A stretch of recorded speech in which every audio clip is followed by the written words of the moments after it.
Faly miarabany Mme Paulette. Sotra tompoko. Mme Paulette io manao mpiandry ianao nandalo fisedrana mitsapahy eo mihitsy ny finoanao hoe atraiza marina ny fanasitranan'Andriamanitra. Inona marina moa zany ny zavatra tena nitranga? Zavatra tena nitranga moa tompoko dia nisy mivonto kely eto amin'oloko. Ohatra bilina ireny dia ohatra mena be ohatra voatabia mena be masaka ireny. Trankanety zany? Trankanety. Dia zavatra moa tampotampoka fa tsy hoe zavatra fanseho zany. Fa iny andro talata mihitsy izay sehoany. Dia lasa moa ampitson'iny nandeha dokotera. Dia rehefa mifanatrika ny dokotera dia hoe tsy maintsy tilinana any Majengana anao tilin-draha.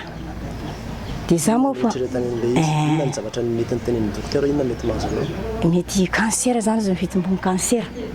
Dia za moa fa nieritreritra fa milalako mampiandry anakaty io miandra sefala dia nieritreritra mifandinika mifampianandranandranandro zao izy dokotera.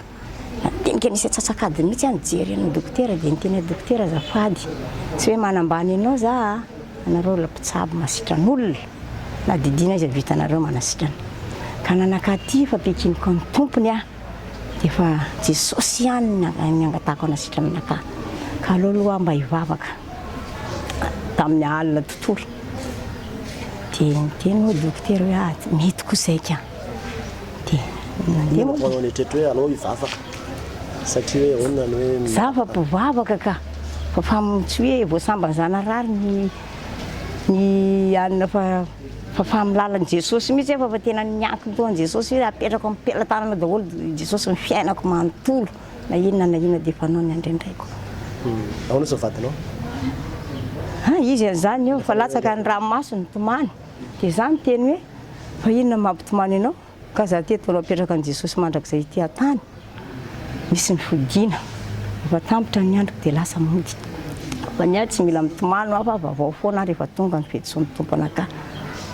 Dia nandeha dokotera moa za dia efa fanatrika izy izy dokotera. Dia teo moa dokotera iny saneneka sady nitazana anaka tsara satria izy koa anatin'ny endriko ny mpiandry dia fa milalana koa samy eo zany izay. Dia mety koa izay Mme Paulette izy mety koa nanao izay aloha za mba hivavaka kely hoe hiantso an'Andriamanitra mandritry ny herinandro. Dia ny tompoka moa alina n'iny ihany dia fa mivavaka n'olona matory moa za miantso amin'ny tompo foana sady mandohalika mitomany eran-trano.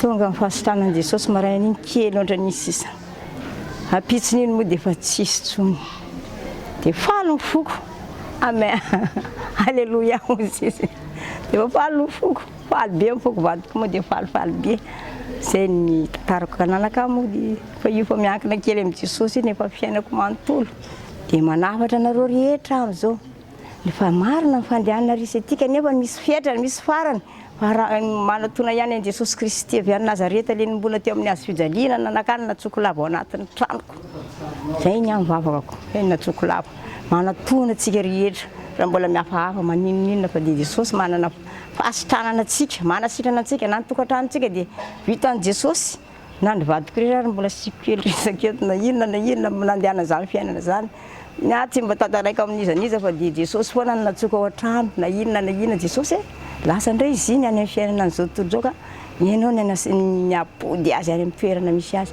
ireny tonga somatsara ao anaty tranoko foana izy juska izay mivady dia fa enimpolo